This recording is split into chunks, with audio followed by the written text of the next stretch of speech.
I am a firm believer in not taking myself too seriously. Children are going to keep you humble. They do remind me of finding the joy in those little moments and laughing and just enjoying the time and space with children. That is Dr. Rachel Edoho-Eket, principal of Waterloo Elementary and co-author of Relational Intelligence. Her approach to school culture begins with human connection, joy, and humility, because she believes the heart of leadership is showing up as a real person that students and staff can trust. I do a 100-day survey, and I say to the staff, to everybody, please give me feedback on what's working well and what are some things that we can improve, and is there anything else you want to tell me? That's something that I've done at my previous school, and I will continue to advocate for leaders to do. She models relational intelligence by listening first, by centering relationships before systems. She created the foundation needed for meaningful change. We know that students who have experienced trauma need that one trusted adult in their life, that person who we can call on that can help us recenter ourselves when we need that. Kids need the same thing. Today, she explores how trust, consistency, and intentional relationships become the backbone of strong behavior systems and school norms. By the end of this conversation, you will learn how relational intelligence shapes culture, how feedback strengthens communities, and how schools can build systems that help every student rise to high expectations. I'm Dr. Matthew Flippen, and this is Transformational Educators.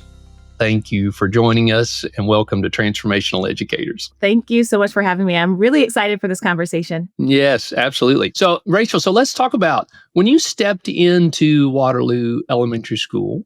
I understand that you were following a very beloved leader. And so there may have been some thoughts about there's no way you can be as good as the leader that we just had. Well, I think there was a general sense of mourning. That's how really I would describe it. There was a sadness amongst the whole school community, the teachers, the staff, and the families that have grown up with this principal. He had been there for 9 years, one of my amazing colleagues, Sean. And I knew I had some personal anxiety as well around following such an amazing figure. You know, he is an institution in our district and such a strong relationship-centered leader. So I knew that that was something that I was going to have to really put into gear as well, just to keep up the culture that he had helped to establish over so many years. Yes, absolutely. And at the same time, I'm sure you saw some things that you also wanted to improve than when you were there. What were a few of those that stood out when you first arrived? Every leader, you know, when we are in our own buildings for a long time, I was a previous administrator at my school for 9 years as well. And so that was a mourning period for my previous school. And every time you enter into a new building, this was my first time being a principal in a different place. I served as an assistant principal and a principal in the same building. So my experience was limited a bit there to that one specific community. And so coming into a new community for the first time, you do get to see, you have a different lens when you're new in a place, right? You do a lot of listening, you do a lot of observing. And there definitely were some things that we wanted to work on improving. Certainly our literacy and our math scores, we always are interested in improving those. Attendance rates, those were some of the things that we really wanted to center our leadership team focus on, and also continuing to engage our families in a very meaningful and personal way. So those were some of the things that came up after that first year, kind of during that time of observing and listening and hearing from teachers and our students in the community. Yes, absolutely. You know, and we think about leaders coming in, and oftentimes there's something that's hurting about the campus. And it's interesting, in this case, what's hurting is the mourning of the leader that had moved on. Yes. Right? I'll call it healing that needed to go on, or just processing through that to, hey, we still have things that we can do as a team. Yeah. So tell me, what were some of the first actions that you took to build relational trust with your staff and students? So the first thing that I did was I was transferred right after the school year. Now, in typical years, we would have done that transfer process prior to the end of the school year in an ideal setting. And I would have had an opportunity to go over to my new school. And the one who was coming to replace me, she would have had an opportunity to come to my previous school. But because it happened after the school year, I really felt a sense of urgency to get on the campus as soon as possible. So one of the first things that we did was I connected with my former principal, the former principal who was at the school, and he connected me with the PTA president. And so we started with the PTA president and at the same time, the leadership team. So those were really the two groups of people that I started meeting first, my assistant principal and the leadership team. and the PTA president. And we talked about what were some activities that we could do over the summertime to introduce myself to families, since some families were on vacation and some staff members were not available. So what we started doing was hosting a series of summer events for the community and for the staff. So we did some playground blacktop pops with popsicles with the principal. That was number one. We started with those events. The school really hadn't done those before, but it was very simple to do. It just was some little freezy pops, and we told the community, meet us on the blacktop to play games and meet the principal. So that was a wonderful opportunity. We offered 2 of those. And at the same time, I also connected with our staff and sending kind of an introductory email. And I said, if you want to come and meet with me, please, let's set up a time. So all summer, I've been meeting with individuals to hear about our school. And I would ask them, what's something that you love about Waterloo? What makes Waterloo special? And what are some things that we can do to even enhance Waterloo even more? So those are really my 2 questions. And I learned so much information just by those 2 questions. Sure. Yeah. Yeah, that is so great. I mean, those are such great questions, right? What do you love about it? And where are some opportunities for improvement? Now, did you challenge anyone to a push-up contest during those events? You know what? I actually did over the summertime when I was visiting our students. So that's another piece of this. So we had students who were in our summer program. They were on a different site. So I visited the students in a different site. And that was actually the first thing that I did. I went to see them in the cafeteria when everyone was relaxed. And I introduced myself to some of the students. And there were a few different schools represented. So I asked the staff who were there, who were our students from Waterloo? And so they pointed out a couple of them. And so I introduced myself. And with children, the best way to connect with them is having fun. And so I saw a group of boys, and I remember going over to the table and I said, hey, I heard some of you go to Waterloo. And they're like, who are you? And I was like, I just want you to know that I was a former athlete and I feel like I'm pretty strong. And they're like, what? I'm strong too. I play football. I'm like, okay, but how many push-ups can you do? And so we just kind of started that banter and a little bit of rapport. And I finally said, listen, I know I have a dress on and I have my heels on, but I still think I can beat you. And so that was it. We got on the floor and started doing push-ups. Not only the students from Waterloo, but other kids came over, and it just became a moment. And so fast forward, I lost that. First of all, I lost that one. The boys definitely beat me. Fast forward into the school year, the students at the time were going into 4th grade. By the spring, I told them I had been practicing and I intended for a rematch during that time. So in the springtime, I challenged them again at recess time. And this time I definitely won. They let me know I did do it. All right. That is fantastic. I love that. It is so true that, as leaders, we need to be able to have fun. Yes, this is the way. There's so much stress that goes into being a leader. There's stress that people can see sometimes, and then stress that nobody knows, right? Because we're handling our personal lives and we are putting on a face to handle our school life and our professional life. Yes. And so I am a firm believer in not taking myself too seriously.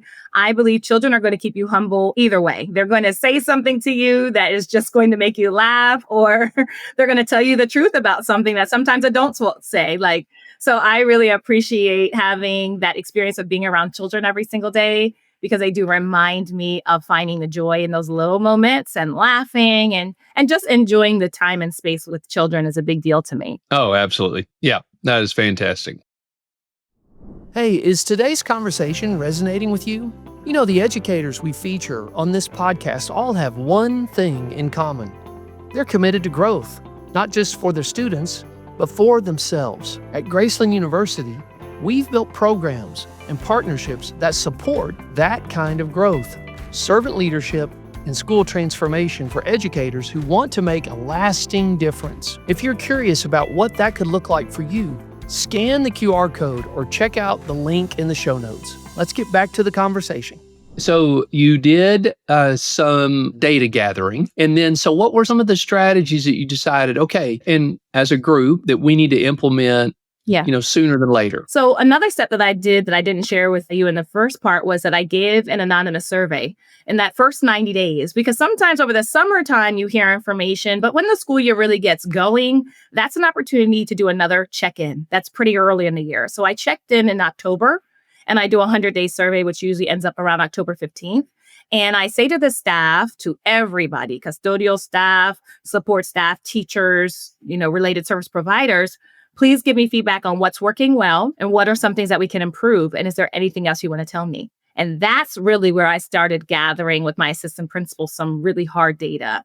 There were some conversations that were lifted up, some feedback that I hadn't heard before. And, sometimes when you ask for feedback, you have to be prepared to receive that feedback. And that's not to say that it was anything bad, but there were some actionable things that we need to do better. And so that was where we really went back with our leadership team and said transparently, hey, here are some things that staff is saying. One example would be they wanted me to be more consistent with my behavior implementation, right? So a student does something that's incorrect. How are we documenting it? Who are we communicating with? What are the next follow-up steps? And how will the staff know? So that was something that I needed to get better with. And those were some things that emerged from that survey. And so in communication with our leadership team, we talked about what are some of the processes that we're using? Are they working? Are there some things we need to go back with our PBIS team to strengthen and implement? Do we need more positive incentives? Do we need different consequences? Do we need parent conferences? So there's lots of things that we talked about. And then the next step, of course, is putting a plan together. So it's very helpful to provide feedback. And I know as leaders, we're not always used to asking for feedback. In fact, we get a lot of unsolicited feedback, right? So that's a part of the job. I tell leaders who are coming up, if you cannot take unsolicited feedback, do not step into this role because people are always going to have something to say or provide feedback with. But when the leader takes that vulnerable moment to say to a staff, please tell me what I need to know because I don't know everything, because I do have blind spots. And it's my intention to make the school as best as we can be together as the leader. Then, you really build trust with people. One of the things that first happened when I sent that survey out, the staff said they had never had a principal ask for that level of feedback before. And I appreciate that because that's something that I've done at my previous school. And I will continue to advocate for leaders to do. That's such an incredible practice. And again, you're saying, what are we doing well? What do we need to improve? And then the third question is, what is it that you want to say? Is there anything else you want to say? And I think when it comes to building trust and building relationships, asking for feedback is really critical as a leader, even though sometimes it might be hard to hear. No, I think that's great. And then you took that and you started moving towards, as it related to student behavior, yes, a norming process for, hey, let's have a process in place for how we're going to handle that. Any behavior, right, adult or student, is really important. So follow that through a little bit further. So you develop a process. It sounded like there were lots of potential elements to it. And then when you got to the implementation, what did that look like? Yeah, this was definitely multi-pronged. And one of the things that I wanted to ensure that the staff knew was that this is a problem or an issue that we have to solve together. There's not one person who has the answers to everything because it's complex issues, right? Behaviors are complex. And there are many needs in our schools today that students are expressing and having demonstrated. And so there were also other people we had to pull in, not just from our school, but also from our central office to say, what other practices can we do to support? One of those was trauma-informed practices. So last year, our school had a year-long training from our school district around trauma-informed practices. And those were things that we could implement consistently throughout our school that we hadn't had before. So I think it's more than just sometimes even a school-based level. Sometimes we have to activate our special education office. We have to activate a social emotional learning office. There are certain offices that are at the central level that we can also rely upon. Our leadership office is another one. What ideas do you have? Or even activating our colleagues. Hey, I have my principal colleagues on, group text. Is anyone else managing this? How are you doing it? Can you show me what flowcharts you use? Because that was something that we came up with. There was a need for a flowchart. If this behavior happens, then this happens, right? We needed to be very clear because in addition to me being a new principal in that building, we also hired 20 new people. It was a large shift. And so it wasn't just about the leadership team being new together, as my assistant principal and I were a new team together, but there were also people in the building who were new to Waterloo that didn't know some of the practices. So that norming was extremely important. And we began to see improvements. It wasn't overnight. And there still was a conversation later in the springtime when we started to see those behaviors ramp up again. That time we pulled the staff back together. And I said, this is a meeting that is optional, but if you are passionate about this topic, come meet us in the media center at 8:30. And the number of people that came to that meeting, it was amazing that they volunteered their time to come and help us problem solve. And from there, we went back to the PBIS team and came up with some future planning into June and into the summer, so that by August, when we started again, we had a firmer plan in place. So it was a year-long process, and it's still continuing. Yes. No, I love that. Tell me a little bit about how trauma-informed practices is supported by your approach with relational intelligence. Yeah, I think that's a great question. They are interconnected.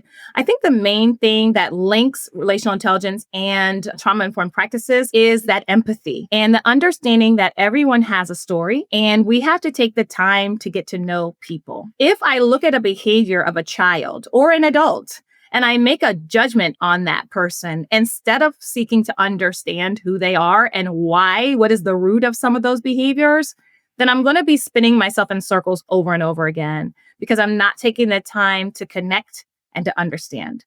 And so that's how I think they are interconnected. They also have similar practices, definitely active listening, taking those times to do those touch points and check-ins with people. Those are really important. We know that students who have experienced trauma need that one trusted adult in their life. And guess what? Adults need trusted adults too. We don't have it all together all the time. All of us have people in our lives. It may be one person, it may be two, but that person who we can call on that can help us recenter ourselves when we need that, kids need the same thing. So when we're talking about in a school building, one of the other things that came out of that last year of that conversation was a group called Paw Pals. And this is something that Waterloo had done in the past, but they wanted to bring it back. And so Paw Pals was an opportunity for any staff member to sign up to be a mentor to any child in the building who needed an extra touch point throughout the day. And so we looked at the student schedules and we looked at our adults, teachers' schedules.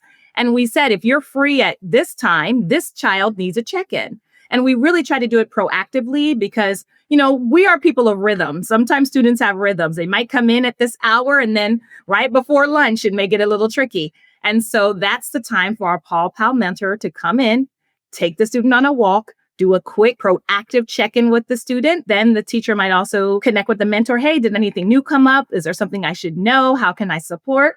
And it's just been a beautiful way to continue to increase the relationships of any adult, right? So it could be a PE teacher. It could be someone else in the building that's not their homeroom teacher that has an opportunity to be another supportive adult in the building. I love it. So let's talk a little data just to support the effectiveness of this. We're talking specifically about student behavior. So if you know, how would you judge the incidence of student behavior? I do know. What we saw was when we implemented the Paw Pals program on top of that trauma-informed practices, we saw a decrease in incidents of physical aggression. That's number one, right? Because there's different coding that we have on those incidents, but and that was the one we really wanted to target because safety is number one. The next reduction that we saw was around disrespect, because that one is a little bit like more fluid. Disrespect to you, Matthew, might look a little different to me, but we saw less instances of that tracked. And finally, and this is, I believe, related,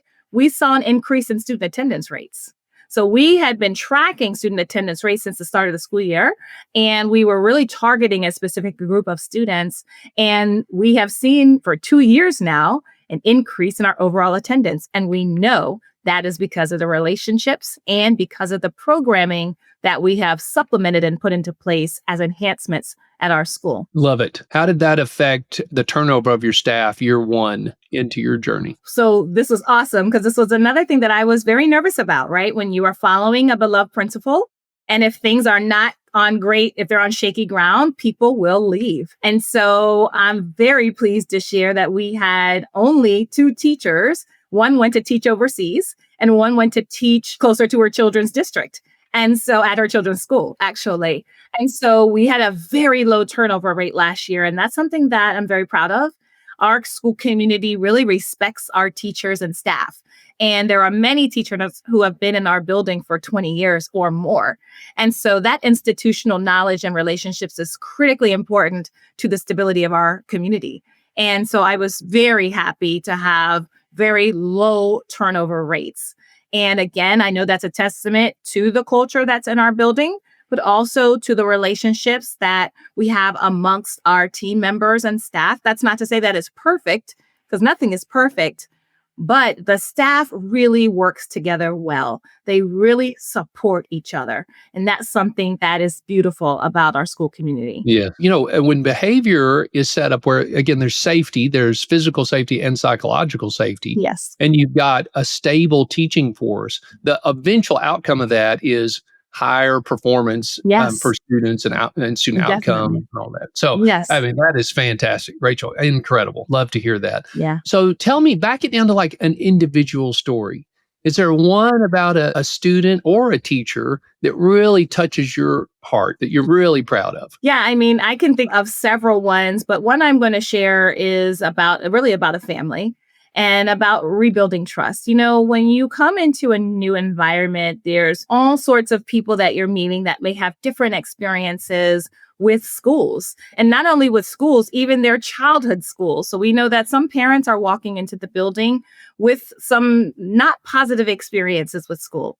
And that distrust is real. And so one of my success stories last year was just sitting and listening to one of those families who I knew it could be a barrier because I had spoken with the previous principal. So I really wanted to come in early and meet with the family and have that opportunity to hear what their experiences were. And in an ideal world, how would they, want school to be?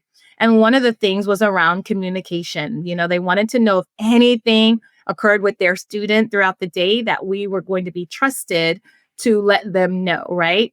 And so, unfortunately, I had to make a call to the family and let them know that something happened. The student was okay, but, things occur in schools.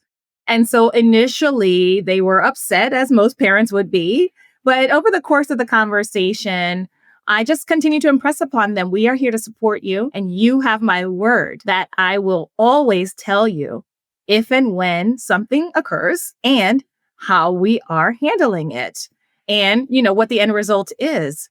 And several weeks had gone by, and I just received this beautiful letter from the family that said, I really appreciate the way that you communicated with us. We don't ever want that to be our first meeting with the principal, but that time was essential for us to trust you and to trust everybody again. And so I thought that was very powerful. Yes, yes. Now, what is it about that particular thing that's so meaningful to you personally? I think for me, again, being new to the school community, it takes time to develop relationships.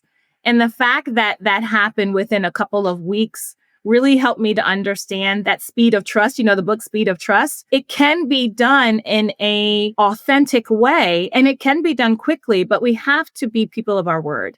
We have to be consistent with our actions. I can't say I'm going to call you and communicate with you and then not do that. I have to close those loops. I have to let people know that their time and their children are important and valuable to me. And so that just really stuck with me because if people are distrusting of the principal, it is a very hard road. It's very hard to lead in that environment. And so I was just very thankful that the family afforded me the grace to work with them and their children. Yes, absolutely. Absolutely. Yeah, that really is a beautiful story. And I'm sure that it wasn't just that one family that you were helping encourage and support. Thank you for sharing that with us for sure. So, it sounds like you got off to the right track. I'm trying to imagine like what this whole scenario would have been like if you hadn't spent the summer on those very intentional activities. Yeah. I mean, not that you would ever do that, but if you had started like day one of school and tried this, what would have been different? I think it would have just been harder for people. I think you and I kind of spoke about this earlier, but having the visibility and having people see you is going already in the step in the right direction. Because people see a name on paper, which is what, the school system emails and say that this person is coming to your school. This principal is leaving your school. And the first thing that people do is Google you. They want to know who you are. They want to know about you. They're going to try to gather some level of information. And then you have other people who are not reading emails. And they genuinely did not know that there was a new principal at the school, despite the communication. And so another thing that I did that I didn't share with you was I made a video message for the families and the children, but it was directed to the children to introduce myself to them. because I also wanted them to feel comfortable in knowing my face before they came in. So I recorded a quick 2-minute video on YouTube. I uploaded it and then I text messaged it out and emailed it to families. So it went right to their phone so that they could open it up and look at it. And one of the most beautiful things came out of that story. I'll just share it really quickly. It was really nice for the students to get to know my name, right? Because my name is challenging when you first see it. Not hard to say, but it's challenging to look at. So they were learning the pronunciation of Edoho-Eket. But then beyond that, one of my staff members showed the video to her aunt, who was like over 100. She was like 100 years old. And she said that, and her aunt lives in Michigan, by the way. And her aunt was captivated by the video because she grew up during desegregation, kind of before that segregation, before desegregation. And she had not seen a young school leader of color, right? Like her. And so it turned into a really cool opportunity because she told me, hey, she loved the video. And I thought, oh, wow, that's so nice that you showed her. I want to meet her. And so we worked together to get on a video call with her. And in Michigan, I did it after school hours and I met with her and her family. And even though she didn't say a lot, it was so powerful and so sweet to meet her. And unfortunately, she passed away a couple months later, but my colleague still remembers that and just is thankful that we had an opportunity to follow through with meeting her. So sometimes our intent with one group of people turns into something else too. So it was nice to connect with my staff member in that way. Because again, I'm getting to know my staff members as well. Yeah, I mean, you went the extra mile. What a beautiful story. I mean, there's a kindness to you, a joy. Thank you. A lot of courage too. And then just bringing your whole self into your work for sure is really Thank you. outstanding. So how can aspiring leaders apply relational intelligence? Yeah, I always encourage leaders who are new to really hone on your active listening skills. This is something that I've had to continue to practice over the years because I'm a talker. I'm someone that loves to speak. When I was younger, on my report card, it would say Rachel talks too much. Like that was actually written on my report card in the 80s. You can't say that anymore. You just say, oh, she's very spirited and has a lot of energy. But in the past, my teachers were very clear, like, you talk too much. So that's something that I've had to learn, not to dominate conversations and to really listen, particularly when you're new. Because if I would have gone into my school talking and just setting things in place, that is a recipe for disaster. The better approach is to come in humbly and say that I'm here to support you. Tell me about the school and how I can help. And then you listen. That's the first conversation new leaders should be having with everybody. Absolutely. I love it. Yeah. And really valuing people and their ideas and input. Right. What are your strengths? How can we get you into those areas that really flex your skills? Absolutely. So, Rachel, where can our listeners connect with you and learn more about your work? I mean, they definitely need to get your new book. Yes. Thank you.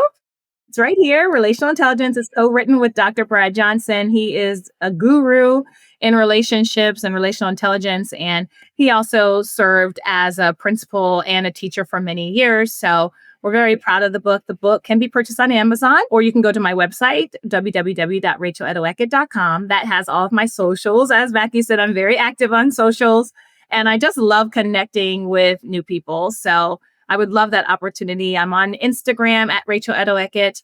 I'm on Twitter or X at Rachel Edoho-Eket. And I'm also on LinkedIn at Dr. Rachel Edoho-Eket. So I'm looking forward to connecting with everyone. Yes, absolutely. And you speak a decent amount as well. Yes, that I have lots of fun conferences coming up in 2026. And so I'm really looking forward to connecting with everyone. Awesome. Well, I mean, there are so many things that stood out today in this conversation for me. I mean, again, the intentionality, I was thinking about, you haven't changed campuses in 9 years. So you stepped into this principalship, but very clear game plan.